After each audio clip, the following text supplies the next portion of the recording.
It's all good. Dallas Baptist. No, he knows Who knew? Yeah, who knew?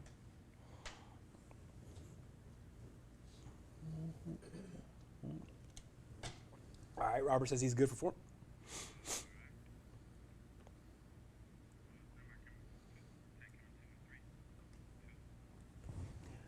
Welcome back to Overtime here on WOTM. Mark, we talked about it a little bit last week when the rumors came out, and now it's looking to become a little bit more official where the college football playoff seems to be expanding. We've talked about expanding from 4 teams to maybe 6, 4 teams to maybe 8. It looks like the sticking point, even 16 was tossed around, but looks like the sticking point now will be a 12-team playoff, and it looks to be gaining momentum. As of right now, the college football playoff on their website, collegefootballplayoff.com, they've talked about this proposal, the 12-team proposal, and it's gaining a little bit of steam. The way it will look like is this. The top 4 teams will get a first-round bye. They'll rank the top 4 teams, have to be conference champions. Then after that, 5 through 12 will play in the first round at home site. So 5 and 12 will play, 6 and 11 will play, and then as well as 7 and 10 will play, and 8 and 9 will play. The higher seed will host. Then after that, the quarterfinals and the semifinals we played in bowl games, and then semifinals to the championship at neutral site, just like we have right now with the current format. Mark, as this thing now gains steam, and as a lot of people are talking about, hey, we could see this as early as this year. What are your thoughts now on the college football playoff expansion? Well, if we looked at how it would have played out this year, we would have seen Indiana, who people were saying they deserve to be there because of how well they played during the regular season. They played more games than Ohio State, but Ohio State, because of COVID and other things, a lot of people didn't think them getting in was very fair because of that.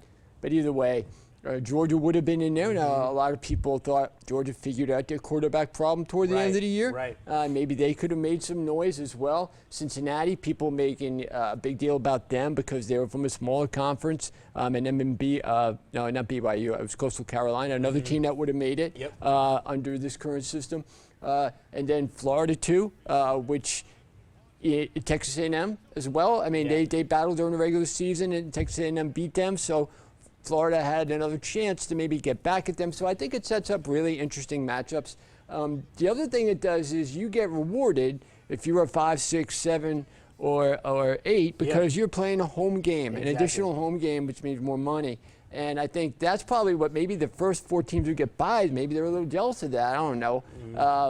What is it better, to have another home game or to get the bye? I don't know. But either way, the way it works out is that 4 teams who get a bye will be more traditional bowls. When they go to the quarterfinals then, and then it'll go from there. Look, this should have happened a while ago. I mean, if the video game world has been doing it like since ESPN college football came out, or when EA Sports put out a college football game, they had in a tournament for football teams. So you would play it that way. And I think as long as that's there, it can be done. And especially when you know how greedy everybody is, especially the NCAA, and why they weren't doing it anyway. What was their feeling to be loyal to the bowls when you could still have the bowls and just make them playoff games instead, which they've done with the national championship. So I don't know. If you ask me why this wasn't done before, I really don't know. Exactly. It makes no sense. And now they've been able to put the money together, and there's some great articles being written about kind of prognosticating about how much money it could be, and it's looking like about $20+ million per school each year for all 12 that get in because the new TV rights deals and whatnot. It seems like a no-brainer.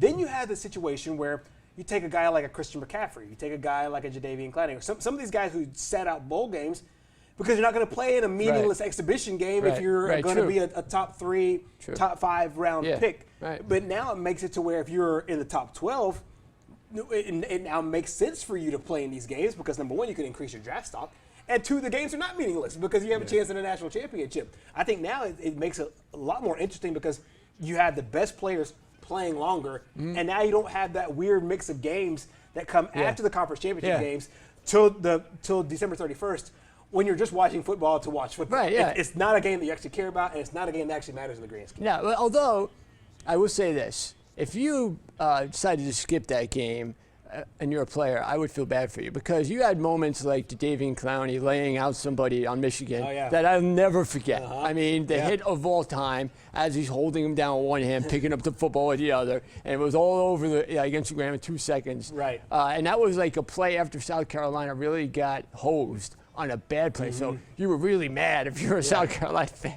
He comes through a wham. So I think that those things you missed if you didn't play in a bowl game. That was maybe the highlight of those bowl games.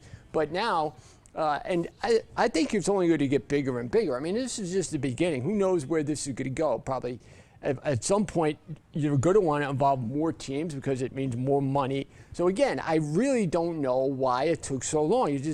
Everything I know about college football and about the conferences and about the people who run the conferences is great.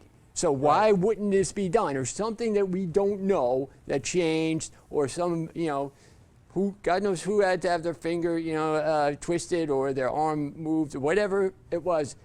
I'm glad that it's here now, and I think the fans always wanted it. It gives other teams from smaller conferences a chance to do something. But the other thing it does is, if you were Florida and you lost that game at Texas A&M, or if you're Texas A&M and you lose that game to Alabama, or if you're Georgia and you lose that to Alabama, now you get another chance. It's not necessarily game over when you lose the first or even second game of the year if you can rebound from that. That's what I like best about it. Exactly. I think the Power Fives will actually have a big say into this as well. Let's take a look at what it would have looked like last year. You touched on this just a moment ago, but let's just say that we had this expansion in 2020. Your conference champions, your Power 5 conference champions would have been Alabama, Clemson, Ohio State, Oklahoma, and Oregon, and it got to a situation to where 4 of those 5 would be the 4 that got the berth. The group of 5 automatic bid would have been Cincinnati, and then the rest of the teams would have been Notre Dame, Texas A&M, Florida, Georgia, Iowa State, and Indiana. At the end of the day, Alabama still might have won this thing, but I honestly think this would be a really interesting scenario, seeing as to how the way that these teams played out last year. Yeah, you would have had Texas A&M, Coastal Carolina. You would have had Oklahoma against Florida, which would wind up playing anyway. You would have had 8-9 Cincinnati against Georgia. We'd have some great matchups. Exactly. It should be interesting. These meetings continue on this week in Chicago, June 17th and 18th. We could hear something by the end of the week about a college football playoff expansion. Well, staying with the playoff motif, we'll go back to the playoffs, but in a different sport. Right now, the NBA with a very, very interesting playoff situation going on right now. We'll talk about one of the teams that has punched their ticket into the conference finals and so much more coming up next here on Overtime.